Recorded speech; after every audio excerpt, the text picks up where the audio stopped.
And we're live. An incredible day here in America where we have veterans.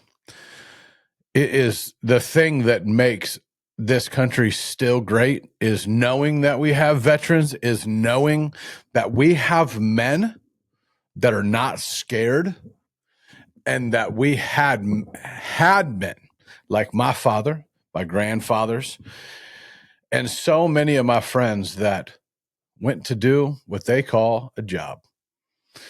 Whenever I see a veteran, I say, thanks for your service, or I talk to them about it, and they literally look at me. I would say 93% of them and say, it's just my job. Well, I thank you for doing your job. I thank you for being an American. I thank you for everything that I'm possible to do, that's possible that I'm doing right now in my life. And it's emotional. I think we take it for granted. I know the country does, but there are people that bleed red blood in this country that absolutely love you and owe you everything for going and doing your job. Thank you very, very much. And this show is dedicated to you. It's November 11th. It is the top day for Pope and Young whitetails to hit the dirt, to get your dream buck, to get that buck with a bow over 125 inches. Today is the most prolific day of big deer falling, because normally it falls during the week and you've got a lot of people get Veterans Day off and you've got big deer hitting the ground and you have deer doing deer stuff, rutting, kind of losing their mind. If you paid attention to the other episodes, there were times where I told you, don't call, shut up, be quiet, don't call. Well, that time is no longer. That time has, set sail, if you will, because now they are feverishly breeding, making baby deer. This is the update for all you veterans. Thank you again. November 11th, if you don't know, it's Veterans Day, and it really truly is the day that the big boys hit the ground. And it doesn't always take the big boys to be 125 inches, but I know at a certain time that 125 inches Pope and Young whitetail with a bow and arrow, November 11th was the day. And that's because people had the day off, and it was because you made a day of it to think about America, to think about really what was what our freedom's about. And it's like, I'm going to go be free in a tree. I'm closer to God when I'm in a tree. I'm going to go get in a blind. I'm going to take my family. I'm going to go spend time. A lot of the veterans that saw action or whatever, I think they find their peace in a tree. I think they find their peace in nature. And so November 11th is really, when I was a young man trying to shoot my first Pope and Young whitetail, November 11th was the day I looked at to go out and really start getting wild in the woods. I would hunt all October, but November 11th was kind of the start of it. I looked forward to it every year. I say that the rut is for rookies.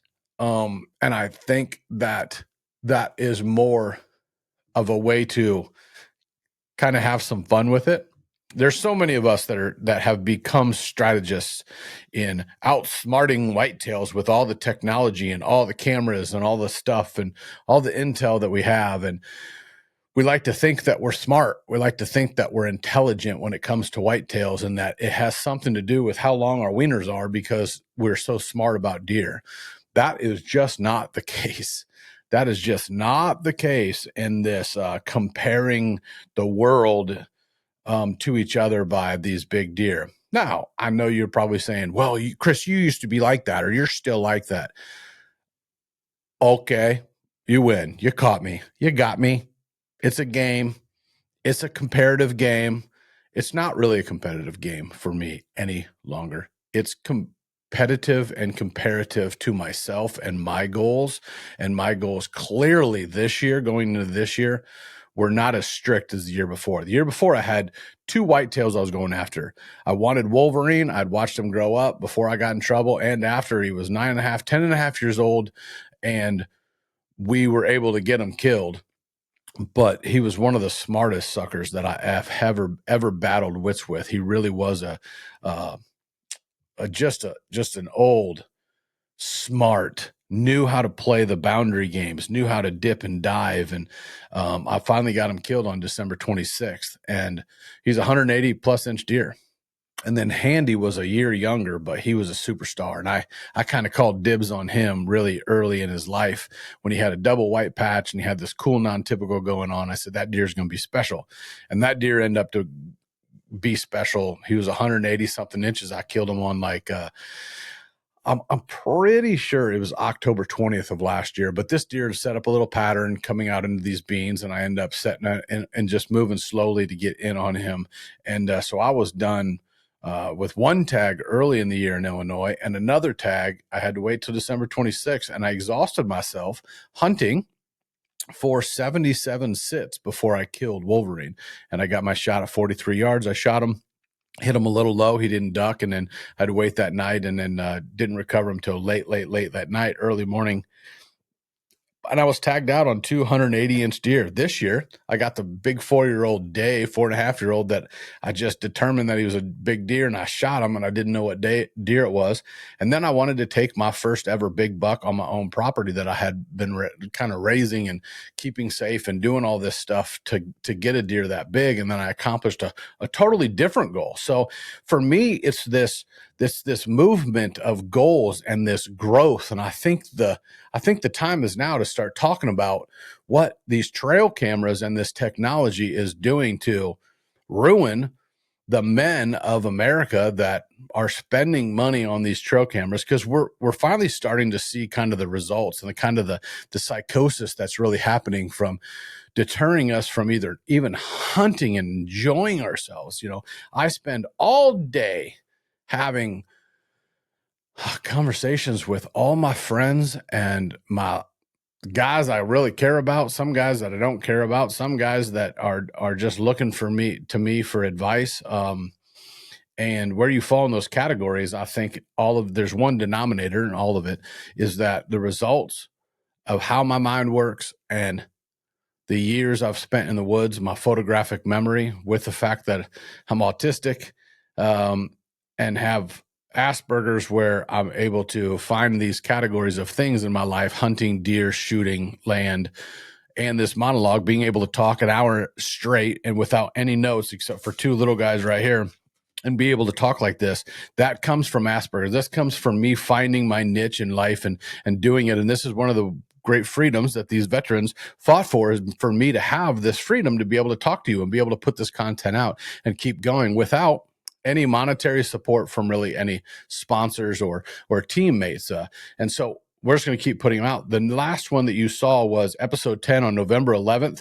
We're 2 days later. I want to catch up here, but I'm finding that this pattern's coming, and why I'm helping out with my Game Changers land management, where I come out, I do consults on your land. I help guys online pretty much every day, where I'm screen sharing using Zoom and other things. And we screen share and we go over your property. And sometimes guys need help just right now. They're after a big buck. I've seen this buck. Can you help me? Well, you can hire me for an hour and we can talk about anything you want on your screen, on your farm, how to go about it, what kind of stands, what should I do now? I'm getting ready for gun season later. How do I hunt late season? Everybody can afford 1 hour with me to just have Big Brother buck killer, look at your farm and go, hey man, take your disability there, your Asperger's and your photographic memory of things you've seen. Can you please scrub it to my farm and go back and forth and go over it with me and teach me and talk like you talk and think like a deer and tell me how this is going to result and how I can move better in my farm and how I can take my kids out, and can I put a blind further out on a field? Can I back off the X? What would you do? Would you creep in and get deeper? Would you take a stand in or ladder?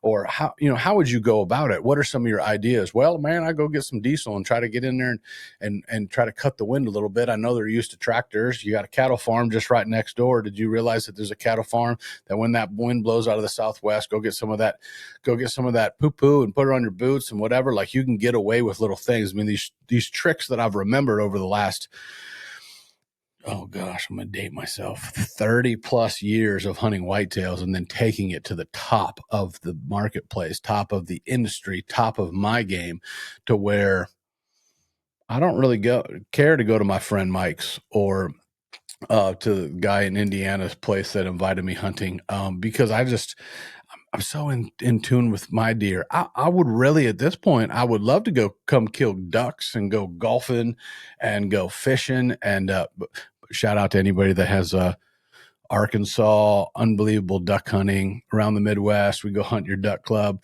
Listen, I'm not, I'll cook, I'll clean, I'll bring the shells, I'll go duck hunt with you.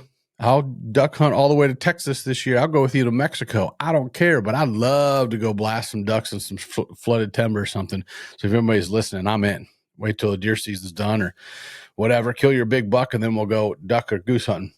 But really, all of these guys that invited me, just a few. I'm not saying all these. I'm really wrestling with going to kill somebody else's non-renewable resource, but I am a big eight killer. Like, I want to go to one of my friends' places like that more for the camaraderie than it is to kill the big whitetail, which has really been a growth or a change in my life.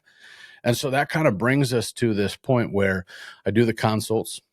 I also do the on the boots on the ground consults where I come to people's land. We've been booking a few of them here this week, where we get them for March. We get them really all times of the year. Try to do it after hunting season, but I'll do it in the middle of hunting season where we can make a move on a deer getting ready for gun season.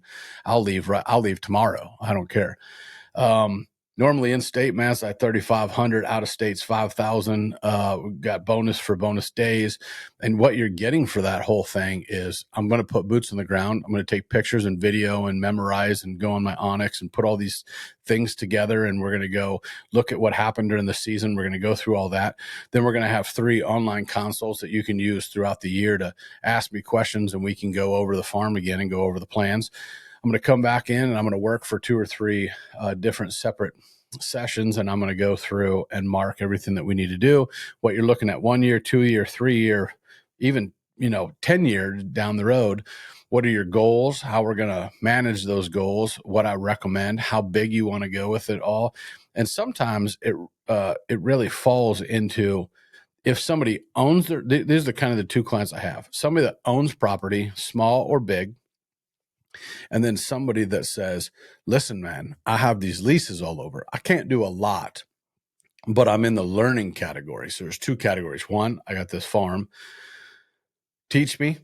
I want to make it incredible. And that's the person that, kind of owns that property and going to hold that property for a little bit and wants to create it and enjoy something special, like myself. Then there's another gentleman or lady out there that wants to learn it now at 35 and says, and listen, man, I want to invest this money into myself because I want to learn what I'm missing right now and sharpen all my tools and learn all your tricks and learn all this stuff and how to look at a farm and how to invade it and when not to invade it and like what state, what session, or what like season they are in kind of the development of the property. And that person is going, hey, I want to go to college. I want to go to class. And with me giving those 3 sessions during the year and then being your coach all year where you just call me up, that's really what people are talking about. My wife calls me a deer therapist and a land architect. That's what she wants me to put on my business card, because my day is spent, one, going through my notes, or really most of the time it's photographically in my brain where I'm like, hey, Kirk, this is where you go. Doc Brown, all my friends. I just had one text me just a little bit ago, a client, Josh just killed a giant. He said, man, this is the 5th. I think he said 5th. I think this is the 5th mega giant he's killed out of this tree that during the console I marked with tape, and I told him this is it and marked on Onyx. And in the last 5 years, I think it was 4 years ago. In the last 4 or 5 years, he's killed a monster out of that tree, because that's the one you got to be in to beat this field with this wind, how to do this, how to invade, how to stay bulletproof, how to set the food up, where to take the food away, how to have hard crops and greens and what you really need just to optimize and get the juice worth the squeeze. So this is all the stuff that I teach. And then you have my number, and then we talk all year. So for 12 months, I'm your coach. And then every night we kind of go over, where do I go? And I give you kind of a live update. Even you don't need to listen to the podcast, but most of my guys do. from Ohio to Pennsylvania to New York. I've had them up in Vermont that I've worked with my buddy Uncle Ray, old Ray up there at Lock and Load Sporting Goods. I love him to death. So I try to have him help me on the stuff out east up to Vermont and Maine. Well, I've been as far as Kansas and up there. So a lot of this is coming from, well, Chris, if you're tagged out, how do you know what is going on in the woods? Well, collectively between my clients and myself and my land clients that I sell land for around the area in Illinois, and then I've got like one of my best buddies is in Southern Illinois, dealing with hot temperatures, hunting, Shawnee and some of this other public ground and then private ground. I'm getting reports from everywhere. I have one of my other best buds. He's, in the middle of 3,000 acres of corn, trying to figure out how to battle these big deer that he knows how to kill normally, going, dude, I have standing crops. I don't even know how to go about it. And I'm like, water, this ditch, what are the deer doing? And so we're correlating back and forth. This is what I do from the time I wake up to the time I go to bed, and I hardly can sleep during deer season, especially right now during the rut. November 11th, if you're just tuning in, I want to tell you that they are in this vapor pheromone phase. They're kind of past the piranha phase, which is like the does come out on the food plots and they kind of go around the thickets and every little buck is chasing them around and every one of them is trying to get a piece of that baby making stuff and just burp, burp, burp, burp, and the does running around and things like that. And you're watching like kind of the second phase going into what so many people call a lockdown. I'll be real honest with you. I don't really know if I like that term, because during the lockdown, some of the biggest deer on the planet are killed. And they're killed by people that are just doing what we all should be doing and being children, just sitting in a tree, spending long hours and just hunting instead of being technological geeks with technology, watching cameras and trying to be strategists. There is a time, man, to try to kill a deer from September 1 till about November. Man, I'm going to say November 8th,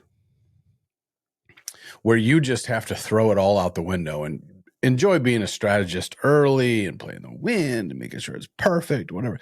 But there becomes a time every year, and it's somewhere between the 4th, the 4th and probably the 8th. Between the 4th and the 8th every year in November, there is a time to just absolutely take all these notes and all these trail cam pictures and all of this stuff that you've been so smart in keeping, and you just throw it out the window.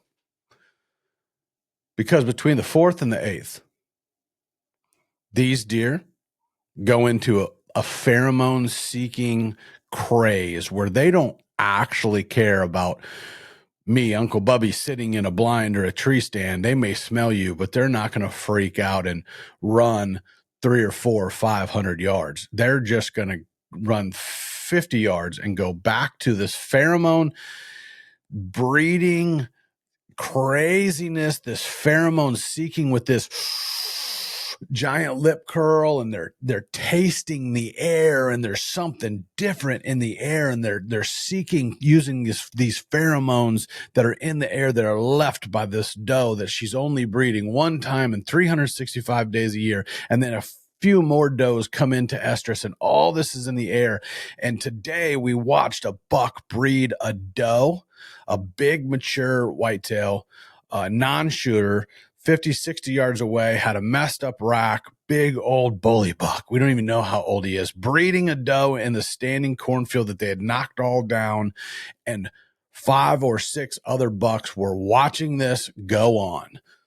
Creepy little bucks watching some deer porn happened today on November 11th. And this has been happening for the last couple of days. So right here is the update on what to do. It's time to talk about what to do. And if you and what are you doing with this vapor, this water vapor, high humidity stuff in the air? When the higher humidity is there, Okay. And this is getting a little scientific for everybody, but when you go out into the air and you just kind of taste that air, and and you can just know that the humidity's high. I believe with a 5 to 10 mile an hour wind with high humidity, these little bitty things like that are a way that the doe's scent and the estrus and the pheromones are hanging on these water vapors coming through the air, and these bucks can smell those particles and that scent literally a mile. And it is a game changer right now. As I'm recording this at 1:00 in the afternoon in central Illinois, in Peoria, Illinois, the wind is picking up to be south to southeast and blowing this wind between 7 and 10 miles an hour. And it is a humid day outside. And I believe that these bucks, an hour or two before dark, that have bred their doe or they got kicked off their doe by another buck, are going to be out with their lips curled, them tasting the air, and they're going to be seeking that next doe, and they're in between locking down with their little girlfriends and making baby deer and fighting off all the other ones. And they've lost 20 to 30 pounds in the last week, I'll bet you. And I've watched these big boys go from these big fat guys walking around the food plots to not eating and running and fighting and doing all this stuff. And they're 20 to 30 pounds difference in their body weight. And now they're feeling it. Now they're feeling in the fighting weight. Their testosterone's ripping. The girls are standing for them. The does are just acting different. Start paying attention to when you see the does walk by, what their hocks, their little pee pads on the back of their legs, how black they are or dark they are. Watch her for her licking her hind end, and watch to see if that hair above her back from those bucks mounting her, they'll mess up the hair back there, and she'll start licking her tail. Remember, these are 300-pound animals, 200-pound animals with a bunch of sharp, poking knives and bones on their heads, and they're not, viewer discretion advised, they are not being gentle. They're not making love to make a baby deer. They are truly raping the does, and they are aggressive and fighting over it. And they are horrible to these does, sometimes killing them to breed, killing these does to breed. So be paying attention if these does look like they just, were a victim.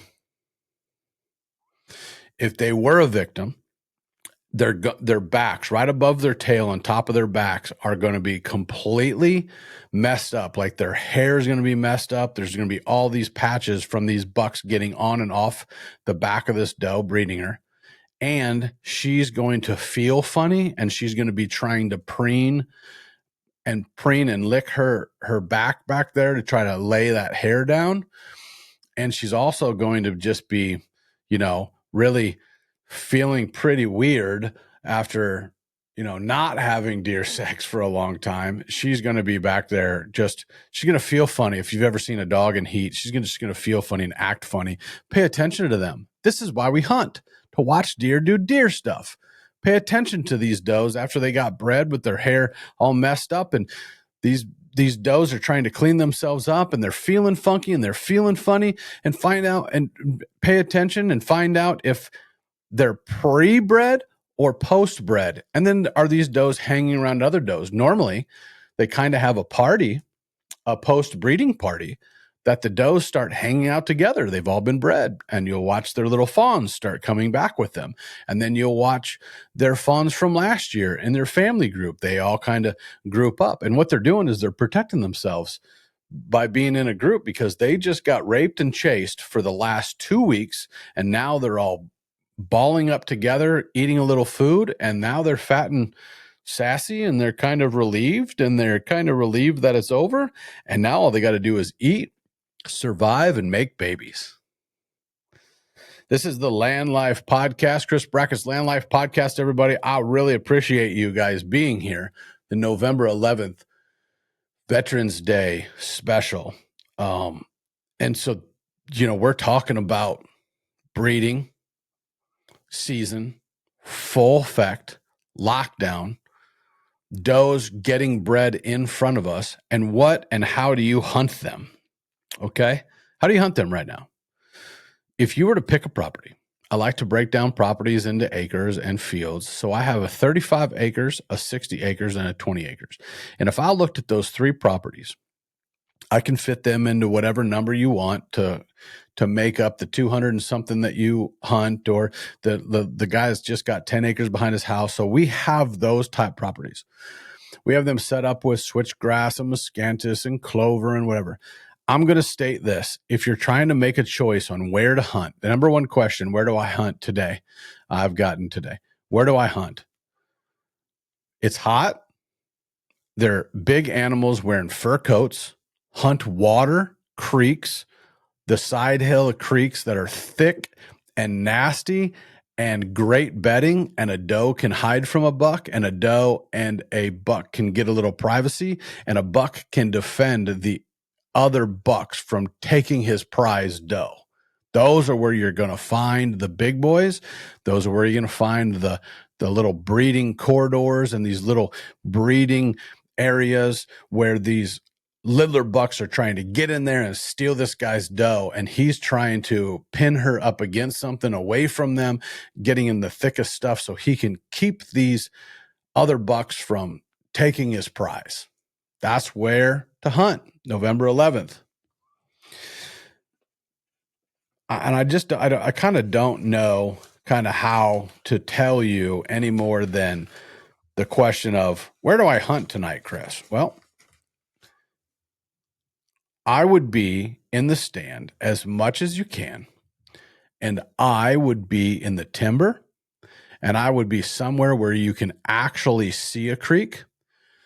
I would be in a stand that has a low area with a lot of thick brush, but I was still able to hunt it where the wind would blow out into a field, or the wind would be consistently blowing away from this creek thicket.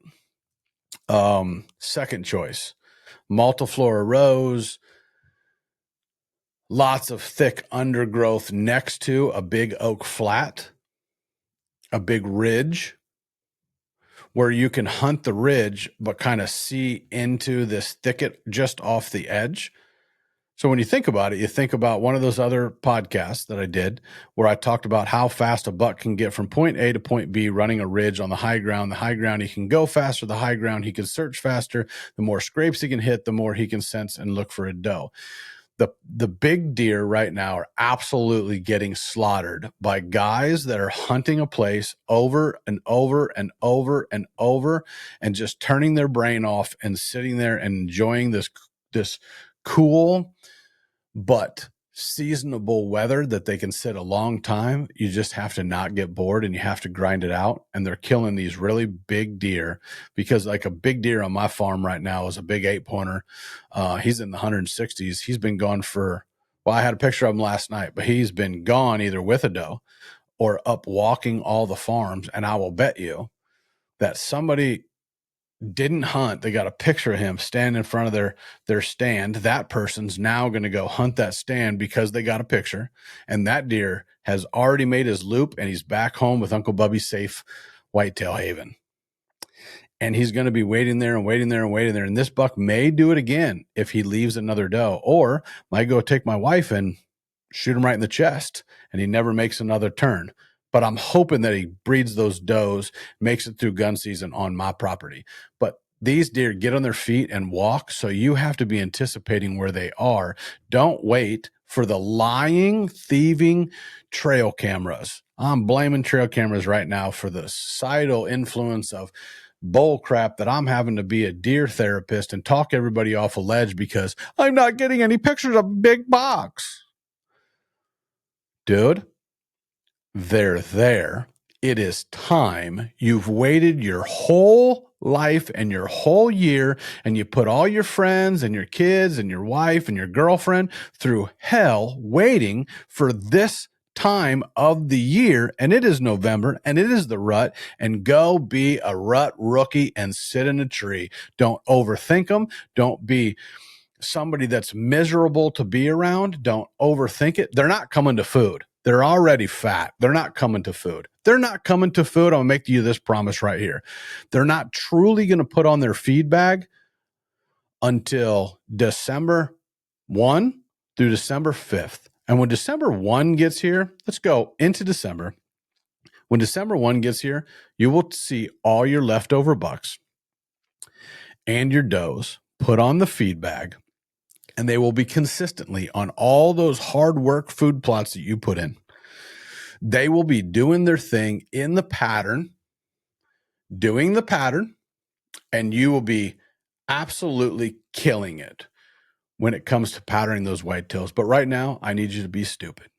I need you to be dumb. I need you to go back to when you were a rookie and you were hunting. Go be stupid in the stand. Play on your phone, take games, take sandwiches. Listen to this podcast. Make a plan to stay out there all day. And when all day, I'm talking about just if you normally get out there at 5 in the morning and you're staying till 9, dude, stay till 11. The wife will understand. Just talk to her. If you're going out in the evening and you normally go out at 3 o'clock, go out at 1 o'clock. This is the all day I'm talking about. I'm not talking about all day sits. I'm never going to put anybody through that crap again, because that's all I did for a long time was grind it out. And now I have some of the best hunters and killers on the planet. Shout out to Randy Graw that got a hold of me last year and said, man, you're consistently killing these big giant deer, but you're hunting a lot easier than I'm hunting. I'm still doing it the old way, grinding. And now I want to change the way I hunt. I'm like, yeah, but you're killing 180, 200 inch deer and you're killing the biggest deer in the area every year. And he's like, but I'm literally killing my soul doing it and my body can't take it anymore. And I'm like, well, mine neither. And so I said, this is why I kind of switched to this way. And that's where we help teach people this new way of being bulletproof. Me and my wife, last minute with all these bucks moving on our farm, decided to drive out to the farm, 40 minutes, pull in, let her get dressed. I went ahead and walked to the blind. She follows behind me. We get in the blind, and there was deer immediately in front of us. And we watched deer rocking and rolling, and it was a blessing. And we walked 100 yards to the blind, and we saw one of the most beautiful sunsets, and we saw deer, and they never did know, even when we left, never did know that we were in the house. And that's what we want. That's what I dream for most people, is to own a piece of ground and be able to do that. One, they're going to shoot less deer, and they're going to let the bigger bucks grow up, because they're going to pass deer with ease and easeability. And that's my goal in life, is to teach you how to not have to just shoot one, but to go out there and be able to pass up deer, because you know that you're going to have opportunities all the time. My goal is to get you to where, in those times where it's not rut for rookies season, it's the earlier and the later, where you're just smarter and you're wiser and you're able to hunt the edges and you leave some of this stuff alone. It's best for the herds. It's best for the state. And it won't matter if you hunt with a crossbow or a bomb or a recurve or hit them with a truck. It won't matter, because you're going to want these couple deer. I'm going to hunt these couple deer, and I'm going to use whatever weapon I can shoot best. And you're a conservationist and a woodsman, and you're not just somebody going, I may not see another deer, so I better shoot this one. And I'm not going to see this one. I'm going to shoot this one. Another topic that we'll talk about is these people using rifles this year in Illinois. You're going to shoot a buck that you normally wouldn't shoot, because I have to shoot it with a rifle. I've never shot one with a rifle. I'm going to kill this one with a rifle. I'm going to put it on my wall, and I'm going to kill this one with a rifle. All right, if you're going to do that crap, I want your cape. Because God knows you're not going to mount it. It's not your biggest one, but it's a first buck with a rifle. Oh, I got 3 doe tags. I'm going to shoot my first doe with a rifle. So when you do that, and I know that you're going to do that. You know you're going to do that. Don't lie to your buddies. You're going to do that. When you do that, I want your 3 and 4-year-old capes donated, because I got that buck go around right behind me. He needs a cape.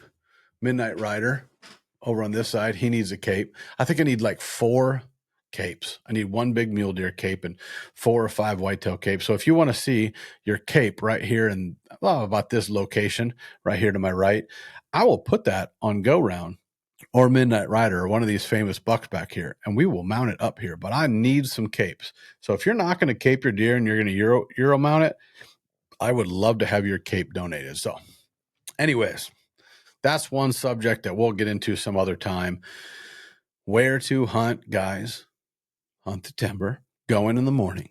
Hunt the timber. Stay in the timber. What do you do with these really calm east winds that we're getting? Well, here's what I can tell you about these calm winds. Make sure you go a little bit earlier. When you have these calm winds, the deer tend to not move as much because they can't sift through that air, that pheromone stuff that I'm talking about. These deer are not walking through the woods visually looking for decoys or other deer. They're not in that phase yet. They are searching the woods.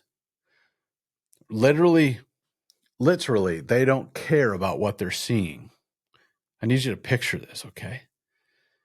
Imagine closing your eyes and walking through your house trying to find where your wife's blueberry pie is that she just cooked, or the baby back ribs that are cooking on the deck. I'll bet you that if you put your arms out in front of you and you started walking through the house just sniffing with your nose, you can picture what these deer are doing in the woods. The only reason their eyes are even open is to see what other bucks that they have to fight and not to run into trees. But if those two things are the only thing they're looking for, and they're using their nose and this sixth sense of this mouth tasting the air, sense of smell, finding out how close she is to estrus to make baby deer. If you picture that's how they're going through the woods and they're only opening their eyes to make sure they don't run into a tree or run into a wall, they don't even care about cars right now. If you picture that and you go, oh, well, it's really easy for a deer in a field to go through that field and smell everything in that field. Picture a bird dog. Okay. Picture a bird dog, and you put a pheasant down in the middle of a field. It's real hard if that bird is in really, really thick cover to pinpoint it. But in a very thin field, like a cornfield or a soybean field that's been picked, he can just go downwind and search that field really fast and determine downwind that there's no bird in that field. And a buck is really fast to go down the edge of that field, smelling the edge of that field to go, is there any does in estrus in this field? He doesn't smell them. He's on to the next one. So when deer do that, they go from field to property to timber to field to thicket to field to thicket. With 5 to 7 to 10 mile an hour winds, they can cover so much more ground. And that's when the big deer get killed. So be out in your stand. These very still mornings that there's not a lot of wind, that deer has to cover a lot more ground to smell the same stuff he would if it was a 5 to 10 mile an hour wind. Okay. And so he's not going very far. And you're like, I didn't see any deer today. This place is crap. My cameras are horrible. No, dude, there's no wind.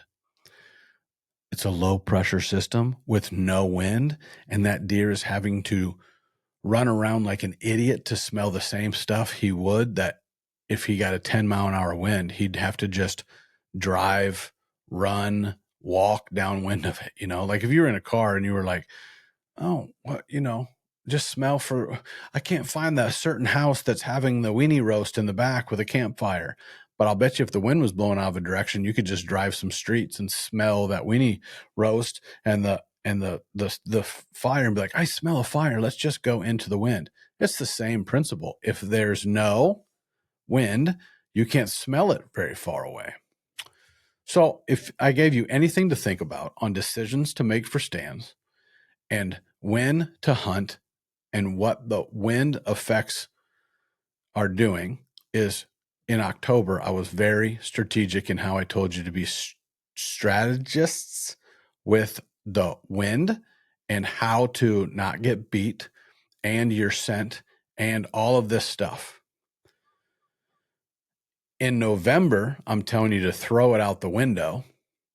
And now picture how a deer is moving, not from feeding to bed, but how he's cruising a timber after the golden goose, which is the golden doe that is going to stand for him to breed. And I'm talking about, if you know anything about how humans and dogs or whatever breed, is that the ovulation of that doe or that deer or that person or doe or person or dog has to do with the temperature of their internal temperature when that egg is released. And these deer are on a molecular level right now. They are in the pheromone zone with their eyes closed, being pulled through the woods, searching for the scent, the goodies. They are walking through the woods on a molecular level, tasting the air. That's what I want to leave you with. So if they were tasting the air and they were going downwind to taste the air and search for that in the air, where would those does be hiding, or where would somebody, some other buck, be hiding this doe where he could strategically keep her there, that he had the high ground, that he had the water and the food and everything? Because if he kept her in a place where there was water and cover and thickness and these other deer couldn't get to her, wouldn't his job be a lot easier? I told you, Asperger's, I'm a little nuts, but it makes sense. It makes sense. Love me or hate me, I've got information for you. LandLife podcast. I love land. I love selling dirt. I love helping people across the country. If you're buying dirt, let me help you look at all this, scrub all of this to what you're looking at in a farm. And I can help you even in another state, because I can get a referral from the other people looking to sell you land. And you and I are a team, and we'll find the right realtor and we'll find the right piece, and we'll all get paid, and you'll get your dream spot. So call me, Chris Brackett, Herman Brothers Realty. My number's on all the websites, 309-573-9516. Get a hold of me. Message me on Facebook or Instagram at Chris Brackett's LandLife. Follow us. Listen to us at Spotify and iTunes. And you watch this at YouTube. Chris Brackett's channel. Chris Brackett channel on YouTube. So check it out. Check it out. Share this with your friends. This stuff is really going to help you, and I'm only here to help you. One day I want to sell you your dream farm. That's the goal. Or one day I want you to pay me for my services to come out and help you and your family have the best property that you can have. That's my goal. It's not a hidden agenda. I love this stuff. I love teaching. I wish I had kids, but I don't have kids to teach. And so I mentor. I try to get as many people on my team. I get paid for that. I help you in turn, and we go through this little journey together. Man, remember that Jesus loves you. That don't be ashamed of anything you've done in your life, whether you're just a broken man like myself, that you're just trying to figure your way through life. Just hit your knees, pray to the Lord above, and just say, Yahweh, I know Jesus died for my sin. I want you to come to my heart. I want to lay all this stuff down. I'm unashamed. And I promise you, with him in charge of your life, putting down the idols that may be deer or land or covetousness or a porn addiction or something like that, you can lay it all at his feet, man. And let's hold hands and biblically, and I love on you biblically, and we'll go through this life man stuff together. Men are lonely in this world, even if they're married, even if they're working hard. We're broken and lonely men, and we need to come together and act like men, iron sharpening iron. And that's why I do this. God moved a mountain in my life that I couldn't move by myself. And I'll tell you that story. That's a story of salvation and sacrifice of generational sin, and it is incredible. Anyways, this is LandLife. Go have fun, man. Stay away from the shoulder. Shoot them in the chest with a big, giant expandable. Don't shoot them quartering at you. If they're quartering away, put them in that last rib and aim for that opposite shoulder. And if they're broadside, they're going to duck closer to their front shoulder than they are in the middle. If you shoot them in the middle, if you shoot them in the ribs, and if you shoot them in the liver, and it does hit the guts or something like that, you make sure you're using a big expandable. And go listen to the other podcast. If you hit one and you know you didn't see it fall, don't go get your arrow. Don't go down there and check for blood. Go sneak out. Listen, I'm going to challenge you right now to stay an extra hour, go in an extra hour early. And if you shoot a deer, even if he's your dream buck, get down out of your stand, leave, go hang out with your wife, kids, friends, buddies, go have a beer, go sit around a campfire, give that deer 6 hours, and you will walk up on a gut shot deer after he's gone septic, and you will have a lot better chance. You will have 100% chance, more than you had, 100% more chance of finding that deer and recovering that deer than if you just would have got down and at least even got your arrow. Don't get your arrow. Give it an hour. Give it 2 hours to go get your arrow. Better chance to let that deer that's listening for that predator or whatever happen. They're all testosteroned up. Don't take that chance. Just back out. Call me, message me. I'll talk you off a limb, but just don't even go get your arrow. If you know you hit it, don't go get your arrow. Just back out. Give them a couple hours, even before you go get your arrow. Anyways, you guys are the greatest. I'll try to give you an update tomorrow. Right now, man, they are just locked down, but lockdowns produce some of the biggest deer in the world. So, think about this. Where are they smelling? Where are the bucks protecting them? Where is the water and the thick stuff where you can still have the wind? Go hunt them, boys and girls. Get in there. Let me know when you kill them. Leave some for the rest of us. All right, y'all. I'm Chris Brackett. Thanks to Herman Brothers Realty for helping me get the equipment to get this started. You're all the best. Look us up in Illinois. Yeah, man. See y'all later.